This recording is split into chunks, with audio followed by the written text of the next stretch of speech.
Welcome, viewers. This is a good moment again for us to share. Man, I've been interviewing Pastor Florence Ndonye, and the stories just to share. We can't finish in one episode, so this is part 2 of Pastor Florence Ndonye. Welcome, and make sure, please, you subscribe to my YouTube channel. Send me some comments. There are things we've gone through with people, and I'm just sharing that. So dive in and enjoy yourself with the story of Florence Ndonye. My viewers, this is one of the worst breaking news. To go to a family, a mother and children, and to break the news that their father, husband, has passed on. I struggled that morning. I really struggled. Going to break the news was the worst breaking news. I hope that I will ever have to give. Maybe as I live long, I'll still make more breaking news. But this one was very breaking at this time, to break to the family and then to see their reaction. You go there thinking this might happen, this might happen. I've had worse cases where people are screaming out loud and they falling and rolling on the floor when you break the news. And for a pastor, as I was saying in the beginning, for a minister, this is one of the difficultest moments. And you wish you didn't have to. You wish you had somebody else to break the news. But Florence, it's many years, and you are looking back at that very moment. Yes. You must have been very strong to handle the situation. I suppose the grace of the Lord. Baila and the team, they entered the chapel in Nairobi Hospital, and they started praying for me. So as I was handling matters, I don't know why the Spirit of the Lord quickened me. I told them, this is a chapel, get in and pray. And they went in there to pray. And they went in and started praying. So I suppose the prayers upheld me. Yeah. And even when you came, you broke the news like a wise person. It was your image, your appearance that broke the news. You did not speak words. Really? How did I Yes. look? You looked like you just want to be there It's all right. for what is working, and you when it works positive. Do you remember the words? I don't remember a word, but I remember you are sitting. You're sitting there. You are sitting position. Because later, it is in the course of the day in the evening, I personally I discovered that the children had nobody to tell them that the dad is gone. And then they were seeing people coming in, and you sat with me and you morning now. And then people started flocking in. And then the I kids took are my, seeing all this. and the kids are How seeing. old were they? How old were these? Johnny was 14. It's a teenager. All of them were almost a teenage. No. Only one was Johnny was 14, Joshua was 13, and then The others were below. Yes. And they were all boys. They God were all blessed you boys. with boys. Yes. So I took them to my bedroom, and in the motion of many people, and I closed. I told them, guys, why people are coming in is because you saw me going to the hospital. Daddy was not good. Johnny had seen the condition, and now he is normal. We don't have a dad. And then we fell there, we cried, the 5 of us, and we came out again. Yes. And then the coming days preparing for the funeral, many people coming and going. It was dark for 72 hours. I did not know what was Northwest, going on. east, no. I It was out dark. of mind. 72 hours. I was You out didn't of know mind. what day and night. Did you eat? Did you sleep? How did you handle that? I don't know how I slept and how I ate, but there were people around me. Who was the Okay. closest person at that time to you? Do you remember Mrs. some name? Mwangi, Bishop Mwangi, Bishop Mwangi's wife, Beth. Beth. Beth Mwangi, She Mama slept, Rose. she shared bed with me. Mrs. Baila also shared the bed with me. Mrs. Byler, Yes, Lois. Lois Baila. So they kept along with me. And I got much comfort, but I did not know whether I was getting comfort. It's like you or are what it numb. was. It's like I you was are numb. numbed. Yeah, I did not know what was happening. that's very difficult. Yes, it was difficult. Bishop Bogo, people would come and sometimes sit on my bedroom, until the bed fell. Bishop Bogo started fixing. They sat on it They sat on it. because you are always there. I mean, you're mourning. It's tough. And they come and sit around me, Around the bed. around the bed. So it broke. And Bishop Bogo started fixing. And I was not bothered. You didn't what they care are doing. where sleep, standing or whatever. Whether they fix or don't fix, Yeah. nothing looked anything to me. Now I remember us now going for the funeral at home, and you had challenges with brothers. You remember that? Yes. Brothers, it's like they were waiting for Julius to die so that they take over the family. I remember that, Florence. So that they take over whatever he had. You had built a house at home, or you had, you had a few things that you had kept at the village now, at the village. And there was that struggle there. What was going on? It was heavy. After the death, it looked like things were, they came even when I asked them to come. They came home at the UTI, where I live, and the first question was, when they saw people coming, it's like, you have people. We don't have to be here. And When they saw the church people the coming, church people come in and the like. so the brothers, the uncles, The and uncles relatives became a decided. little bit negative. Yeah, very negative. I remember. But what I did, I also reacted, not very well. Because I remember I said, then you can pack and go. Uh-oh. I said like that. And then they cooled down again. They love me. I knew that they love me at home. I'm the one who educated the 5 siblings of Mr. Ndonye. And the family has seen what I can do. But when now they cooled down, they started off. And they asked me questions like, now where can we help? I told them, just help with the cooking. I did the cooking, and I told them, you'll cook mudokoi. I had some goats at home. I told them, you can take some of the goats and ginger for our eating that day. You can take soup with mudokoi. Okay. I had to make an announcement too there, you remember, during the funeral. Yes. And it was a very serious threat. I had to tell the brothers to stop whatever they were planning, because there were evil things that they were planning about the family. And I had overheard some of them. And I told them, if anyone will joke around with the family of Ndonye, that is the wife now, Florence, and the children, then they will see me. You know, when you issue such threats, people have to really, shape up. And they had to shape up, I remember, way after everything and after the funeral. But it went well, and we settled down. Here I had, Florence was working in the hospital. She was here in the church. The kids, and we are neighbors. They're not far from where we live. It is just a 3 minutes, walk, to their house. And we had been so close. Now, Julius is not around. Here is a widow and children.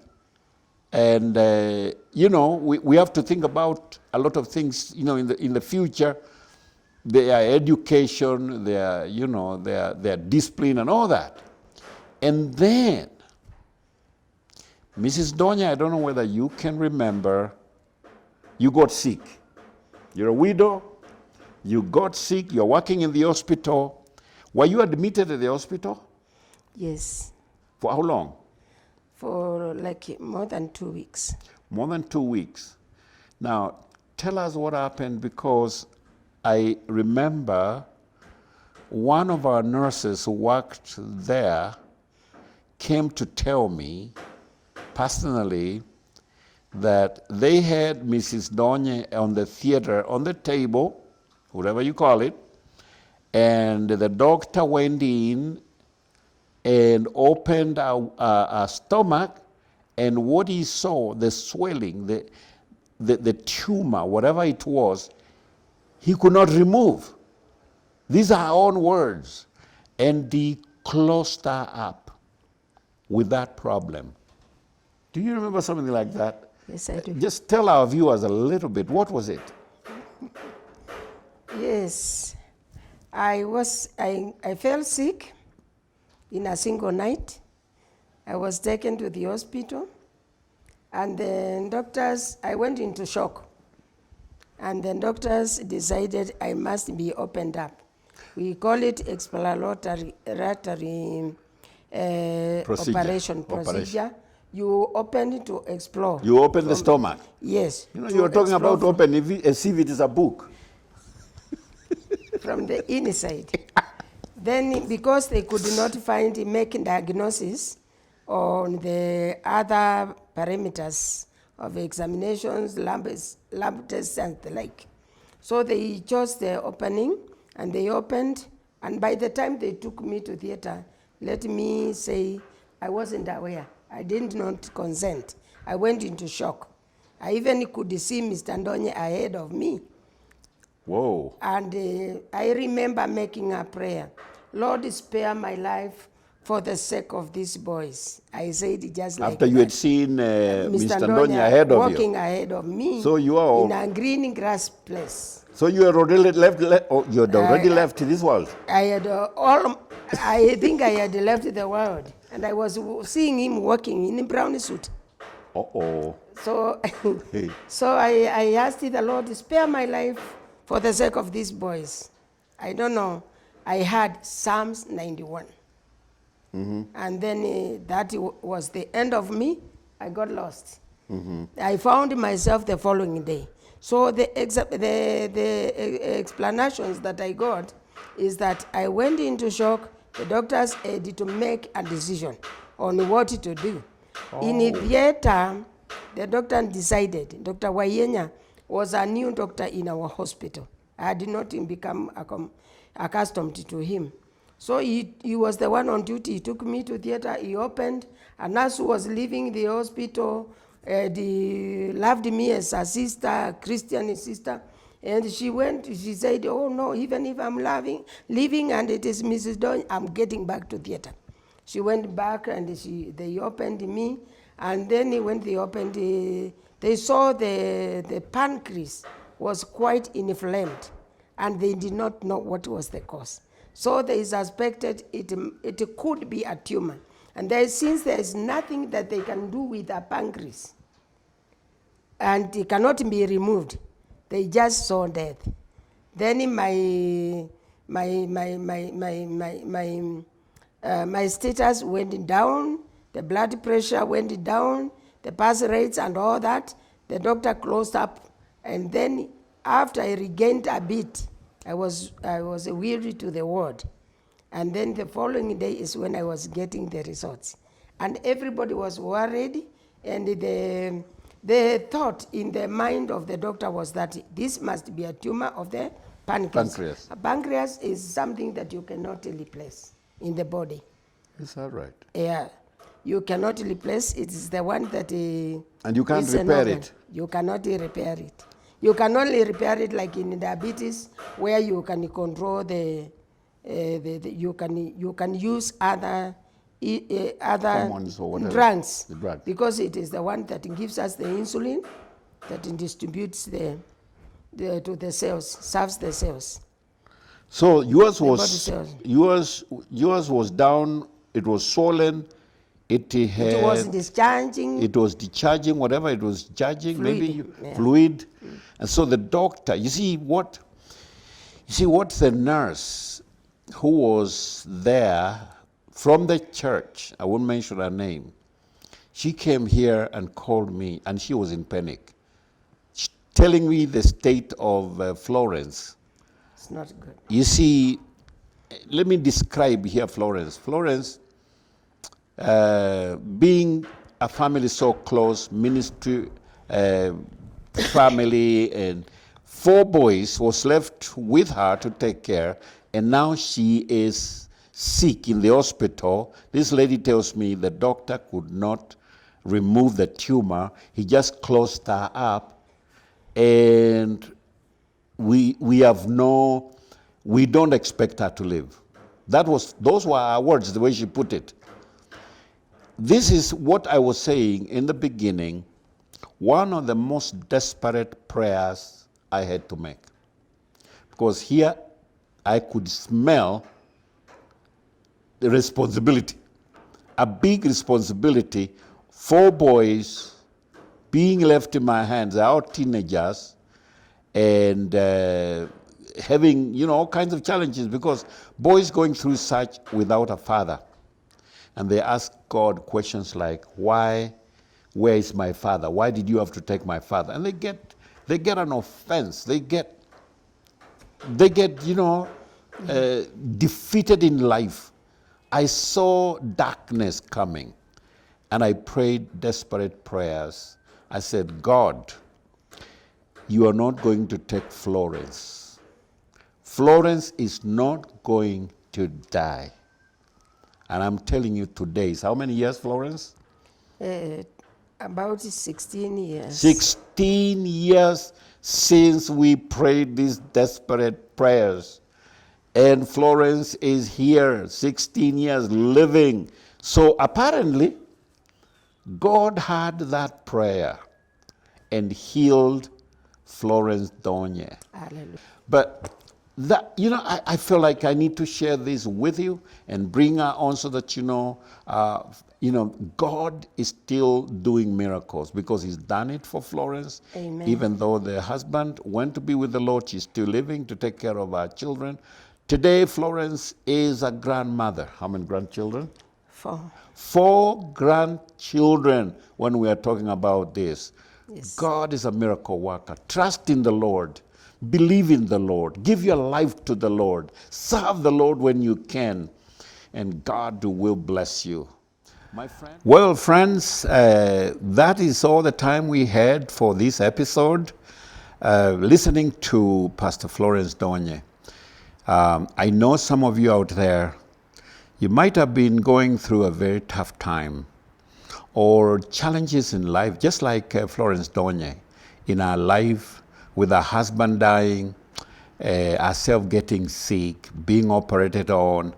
I mean, there are so much that she could have shared on, but we only had a very, very short time. I want to encourage you. No matter what you're going through, God is God. Trust in Him. If you're serving God in tough terrain, conditions, keep on. Don't give up. Don't give up. It will not be like that forever. There's things that are just going to change as you keep serving the Lord. And so keep on serving. And the Lord who is faithful, because the Bible says, He that has called us is faithful. And He also promised the disciples, He said, and I will be with you always. Always. Jesus is with you in that tough moment and experience in life. Maybe your children, maybe your spouse. This week we were called on Monday that a dear friend of ours, a bishop, his wife passed on in the morning. She's been sick for a while. Maybe things like this. You've lost someone you love, somebody very close to you. Only trust in the Lord. Obey the Lord, and God will bless your life. Thank you so much for walking with us and listening to this. Send me some comments if you can. And if you have not subscribed, please make sure you've subscribed to this channel, Bishop Henry Mulandi, and know what goes on all around. God bless you. It was good being with you. I'm praying for you. Amen.